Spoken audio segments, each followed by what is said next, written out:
not all advice is good advice, and not all advice is going to work for every person. So I am sharing some common decluttering advice that I hear all the time, but that I disagree with. I don't think it works for the average person, and I think it actually creates a lot more work and more worry than is necessary.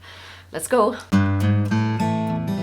Hi guys, it's Laura, and the very first thing I disagree with is using containers as limits. So giving yourself a tub or something and then saying that anything that does not fit in that tub has to go. That's kind of like saying that you're only allowed a certain amount of happiness. There are kind of two scenarios here. One is that you may not actually fill up a tub. Maybe you've got half the tub full and then you kind of just chuck stuff in because there's space in there. Why not just fill it up? But the flip side then, and probably the most common, is that you actually have more stuff than will fit into that tub, and then you feel obliged to get rid of stuff, even if all the stuff you have actually makes you happy. You know, sometimes you will have an extra thing that doesn't fit into that tub or into that basket, but you genuinely love it. Maybe you genuinely use it. I don't feel that there's a need for putting kind of arbitrary restraints on that. Listen, containers are great for like corralling things, keeping them all together. They're great for storing things. They're great for kind of maybe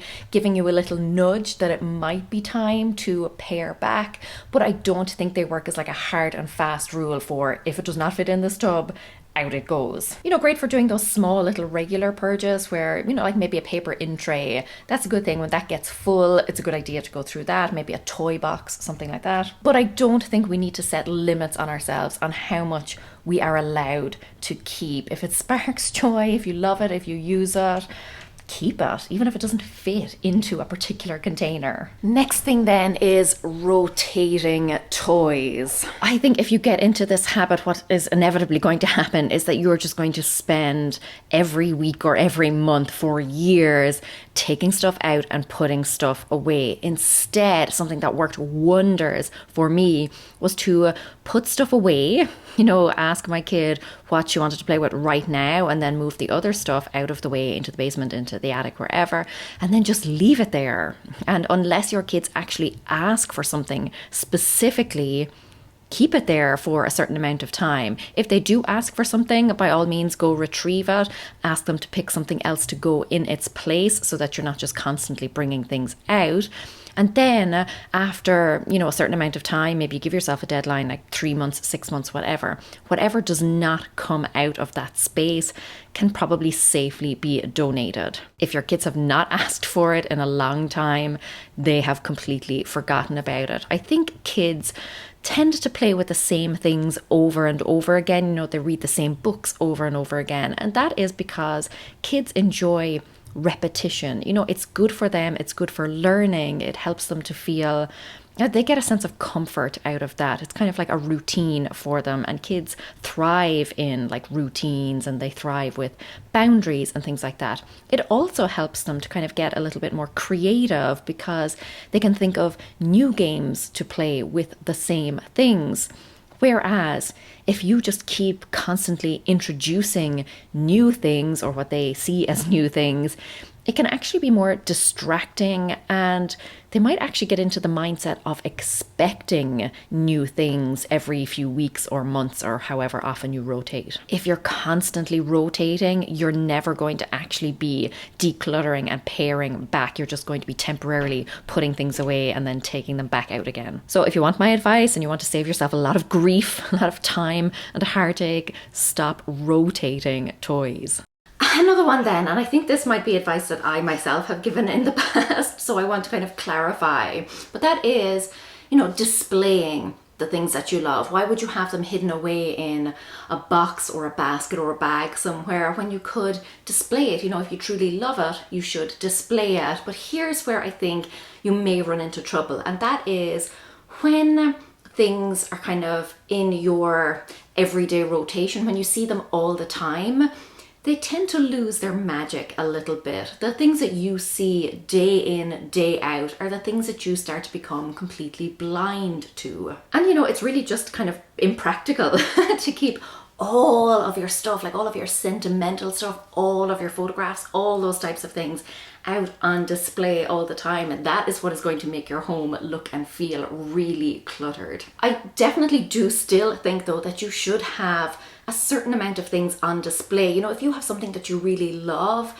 don't store that away. If it's something that would make you feel great every time you saw it, you know, a particular photograph, a painting, like memento of some sort, I do think that there are certain things that you should display that will bring you joy, just not everything. And what I will say then is to allow yourself time on a regular basis, maybe once or twice a year, to actually go through that stuff, look through it, pull out those boxes, pull out those photo albums, and give yourself that time to stroll down memory lane. You're keeping it for a reason, and even if you can't display it all in your home, you should still be taking the time to appreciate it, not just locking it away in a box, pushing it into a corner in your attic and like never looking at it again, but actually, you know, taking that time, creating that time to sit down and remember why you love it, and to you know, bring back all of those good feelings. There's really no point keeping something if you are genuinely never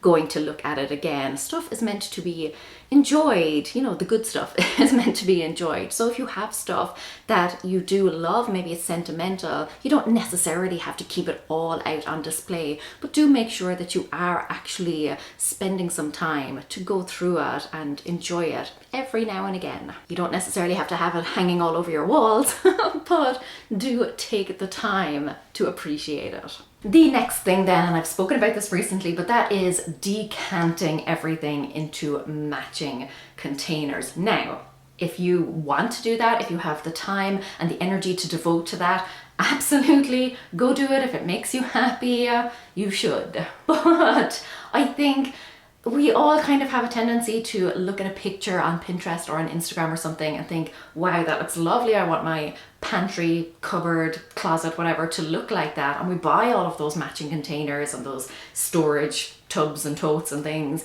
And then we realize that it's actually a lot of work to keep that up. I would say only decant if you are actually condensing the size of something. So if you've got 2 half boxes, you can decant them and just like condense them down into one box. It doesn't even have to be a lovely container or anything. But if you've got 2 or 3 things that are taking up a lot of space and you can decant them into one container to save yourself some space, then yeah, sure, go ahead if you need the space. The other option then would be if you have opened something and you want to keep it fresher for longer, and putting it into another container would do that. Or yeah, if you just really like the look of matching containers and you are willing to put in the time and effort to maintain that system. Otherwise, the upkeep is just going to be very time consuming and actually quite labor intensive. Then what ends up happening is that you have to store that stuff, like the new boxes, in a completely different place because it's going to ruin the look of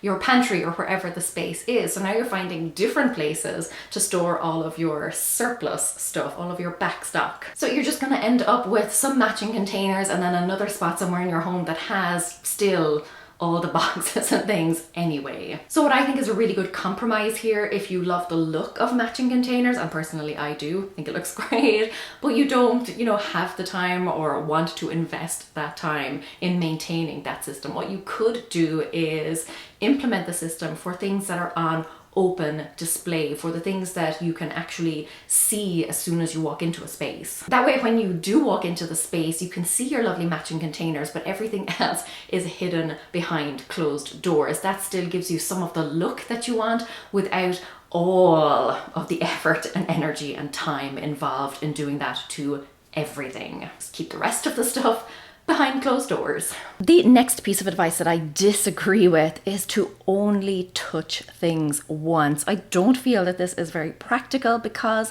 you may not immediately know what you want to do with an item. You know, it may take you some time to kind of mull it over and figure out the best thing to do with it, the best place that it could go. Most of the times I feel that you are, you know, when you're decluttering, you're actually creating piles. What you want to do is create different types of piles, you know, stuff to be dumped, stuff to be donated, whatever. Sometimes you may even have a maybe pile that you will want to go back over. You know, you set stuff aside because, like I said, you're just not sure in the moment and you want to take some time to go back over it. Whereas if you only touched that stuff once, you would have to make an immediate decision, and then from there you would have to put it away, store it wherever it goes. So kind of, though the overall idea is efficiency, that you don't have to keep coming back to the same item over and over again, I think it actually would not be efficient to use the kind of one touch method, because I think you'd have to keep stopping and starting. You'd pick something up, you'd have to immediately decide what to do with it and then go do that thing with it. I think that's going to break your momentum if you did that for every single item. Personally, I feel it's more efficient to deal with all of the like things together, separate things out into those piles, into those categories, batching things together then. So you have all of your donations in one pile. You're not going back and forth. Same with, shredding papers, for example, that you're not immediately shredding those papers and you're not immediately bringing things to the room where it belongs. Instead, you are gathering all of that stuff up and bringing it all together. And then, like with the maybe pile, sometimes you have to leave things sitting there because you're clearing a space. There's no space for it right now, but it has to sit. Or sometimes you don't have a good solution for it right now. You need to kind of spend some time thinking it over. I don't think that everything can be dealt with on the spot. Yes, if you can kind of put something away straight away, then definitely do it. And like I said, for things like your maybe pile, you may not be able to make a decision kind of on the spot. You may need to save it up to make a decision later. Maybe you're waiting to hear back on something else. Maybe you are waiting until you declutter another spot so it can go there. There are various factors that can go into it. Absolutely, if you're just kind of going about your normal day and you get something out, then yes, you should put it back when you're done with it. But I don't think this idea of only touching everything once is a really efficient process. Sometimes you have to touch things multiple times. Sometimes you have to move things around multiple times until you find what works. This next one then isn't necessarily something that I disagree with, but I kind of disagree with the way that it is portrayed, I guess, and that is this whole idea of either decluttering, tidying all at once, a la Marie Kondo's KonMari method, or decluttering a little at a time, doing a bit every day or on a regular basis. Here's my problem with this. It is always presented as this kind of either or situation. You either do it all at once or you do a little at a time. I don't think that it has to be one or the other. I think sometimes you're going to be full of energy. Sometimes you're going to have a whole weekend where the kids are at their grandparents or something, and you are ready to dive in and tackle a large amount of stuff. Whereas other times, most of the time, if you're me, you only have the energy to tackle a little at a time. Maybe as you're going throughout your day, you notice something that you're ready to donate. And in those situations, you can do a little bit at a time, but it's not either or. Maybe throughout the week, even throughout the month, you do little bits here and there. And then, as I said, you may have a whole afternoon or a whole weekend or something where you can really dive in and tackle lots in one go. I do have a video coming up on that situation where you don't have a lot of energy but you still want to make some progress, so subscribe if you're not already. But I think that as long as you are making progress towards the home that you want, and this does not have to be progress on like a daily basis, but overall, as long as you are making some progress, it does not matter whether you're getting rid of one item or 100 items. Do what you can with the time and the energy that you have. It doesn't have to be an all or nothing affair. It doesn't have to be declutter all the things or hardly declutter any of the things. It can be a nice seesaw depending on the day, week, month, year. Another thing then is, and maybe my channel is guilty of this, but it is making you feel like you have to declutter something, just because everyone is talking about decluttering, even though someone is saying, declutter your closet or whatever, that does not mean that you are obligated to get rid of something if you really don't want to. If you're not ready to part with something, or you just don't want to part with something, you don't have to, just because a certain YouTuber or blogger or Instagrammer or professional organizer or whatever tells you that today, clean out your sock drawer or declutter, utensils in your kitchen or whatever. That does not mean that you absolutely have to get rid of something from that category. If you love everything in your closet, for example, and it is not having a really negative effect on you or your home or your family, then by all means, keep the stuff. You know, I talked about this in a recent video, but that is giving yourself permission